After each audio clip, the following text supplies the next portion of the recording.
Meet KENDRA. She is a sellsword in a land of fantasy and adventure. If you enjoy sword and sorcery in the tradition of Dungeons and Dragons, then seek out KENDRA the Sellsword #1. Now on Kickstarter. Hello everyone, this is Ben Dunn, founder of Antarctic Press, a comic book publishing company founded in 1985. Creator of such comics as Warrior Nun, Mighty Tiny, Ninja High School, Tomorrow Girl, and the newest addition to my universe, KENDRA the Sellsword #1, now on Kickstarter. Check it out.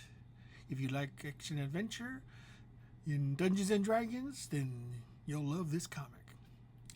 So, I was listening to some, comic book YouTube channels, and I was listening to Swaggle House, and he was interviewing some guy who also has a channel called some investment thing. They were talking about the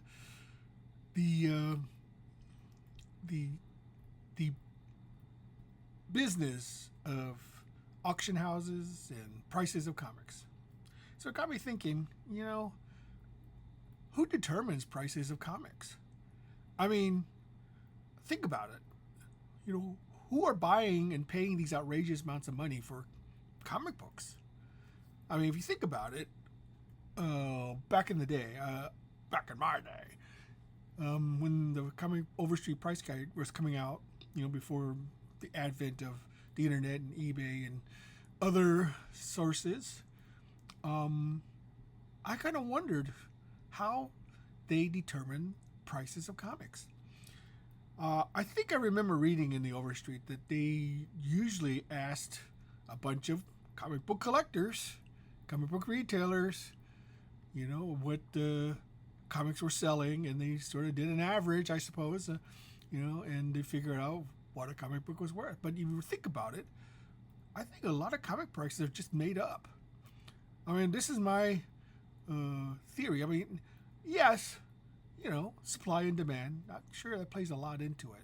But you can't tell me that, a comic book is worth X number of dollars simply because it's hard to find. You have to have someone willing to pay that kind of money, in order for that comic book to be of that value. Antarctic Press is in the business of making comics. We produce them, we publish them, and we sell them to retailers. Once it's out of our hands, it's no longer our concern. We like it. I mean, let's face it. Any comic book publisher out there, loves it when their comic book starts to increase in value. When people are paying more than the original cover price. That tells us that there's a demand for it and that people are seeking it out and paying more than the initial cover price. But who determines that? I mean, how does that happen even? A comic book that you bought for, 12 cents is suddenly worth $10,000.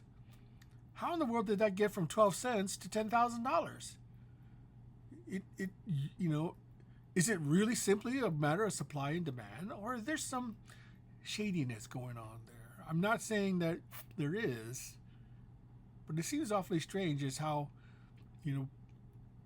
people, or collectors especially, determine how much a comic is worth. I mean, it is very strange to me that comics that really shouldn't be worth more than the cover price, somehow commands huge amounts on the cover. Now, don't get me wrong. 99% of most comics are less than their cover price. They usually end up, a $1 bin, $2 bins, things like that for the majority of comic books. Only the comics that are very rare, that are in demand, that people are willing to pay, they're the ones that somehow garner the high prices. I guess it's just a matter of who determines, what something is worth is how much someone is willing to pay for it. But then, just how many comic collectors are there out there? You know, I don't think anyone's ever done a census as to how many comic book collectors are out there. You know, I mean, back in the 40s and 50s and 60s, comics were selling easily, you know, in the hundreds of thousands every month. You know, every month they were selling hundreds of thousands of comics. And nowadays, a comic is lucky, you know, especially if you're an independent comic, to break 10,000, even 3,000 or 5,000. You know, back in the 80s and 90s, if a comic book didn't sell 100,000, it was canceled. It wasn't even worth the effort of Marvel and DC to put out a comic if it didn't sell more than 100,000 copies. You know, now they're lucky if they sell 100,000 copies. You know, and it just seems odd to me where in the world prices are determined. Now people say, "Oh, it's eBay. eBay's where everyone's, you know." But I look on eBay. Yeah, people buy comics, you know, but usually they buy it for what they think they're willing to pay for it, and not by any type of price guide or thing like that. That to me seems to be the arbiter of what a comic book is actually worth. And then even then on eBay, you know, there could be some shield building going on there, something to prop up the price. I mean, you don't know. You know, there's no transparency as to who is buying what. You know, sometimes you can bid up an item, a friend can bid up an item, just so it becomes really, you know, gives the illusion that it's worth something. You know, that it's worth a lot.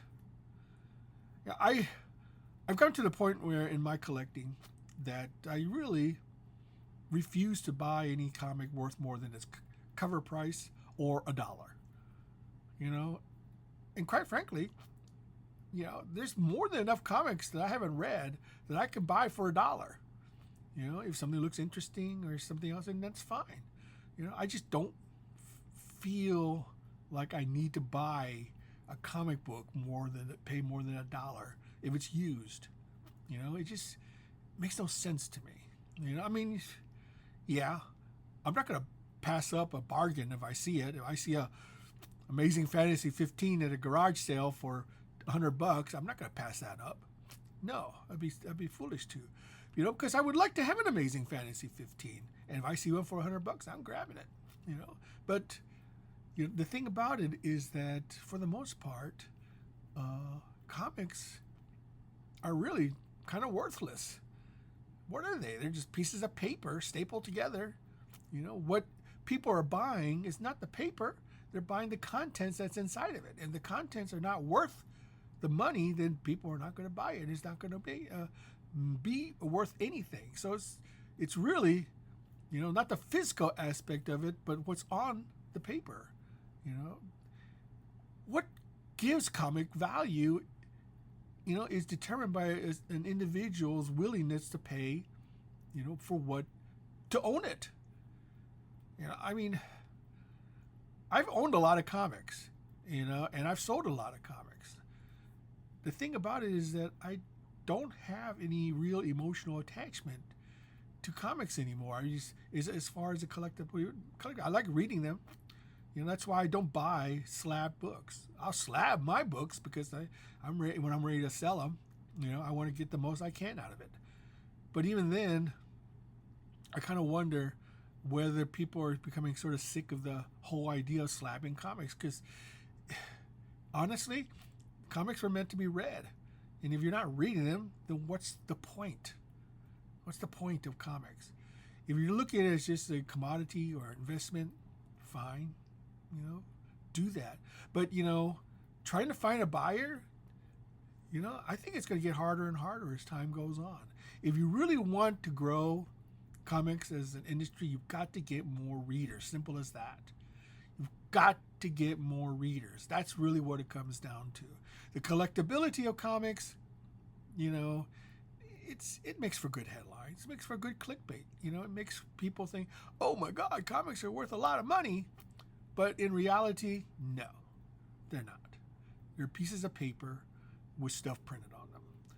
You know, Antarctic Presence does not exist to sell back issues. We exist to create new content that hopefully people will want to buy so that we can continue our existence. That should be the primary objective to any publisher. That should be the primary objective of any creator. You know, as far as the collectability market is concerned, we don't care about that as a company. You know, what happens in the secondary market happens in the secondary market. You know, our only primary concern is the primary market of selling as many initial buck comics as we possibly can, because that is what keeps us in business. You know, not the business of selling back issues. So anyway, I just wanted to get that off my chest. You know, give you some, you know, things to think about, basically. You know, it would be interesting if we could find out just how many comic book collectors are out there. I mean, last I recall, and I could be wrong, there were about 2,000 comic book stores left in the United States. Assuming, let's assume that out of the 2,000 stores left, they have a base of about maybe 200 customers, maybe. You know, let's be generous and say 300 customers. You know, so what does that make? 60,000 comic book collectors out there who go to comic book stores on a regular basis. You know, or part of a comic. I don't know. Maybe there are less than 100,000 comic collectors left in the United States. I don't know. I do not know. You know, it would be interesting to see just how many comic book collectors are out there. You know, who and who's paying these outrageous prices for old comics. Yeah, I mean, it befuddles me that how what the prices of some of these books are going for, and I'm kind of wondering this. The guy put out a very interesting thing about maybe they're just selling to each other. You know, they're selling it to each other to try to up the price, or somebody bought it and overspent and trying to get their money back when they realize, hey, I spent this large amount of money on this comic book and it's just sitting there. You know, it's not like, you know, real tangible investment like gold or silver, you know, or stocks and bonds, you know, where they appreciate in value. Even a CD can give you more investment value back than a comic book can. You know, comic books are meant to be read. Comics are meant to be enjoyed. You know, they're not really, and I've said this before, not really good investments. If you're buying them to enjoy and you want them to collect and they happen to go up in value, great. You know, but I would not bet my retirement on it. So anyway, check out my Kickstarter, KENDRA #1. You know, and until next time, this has been Don signing off.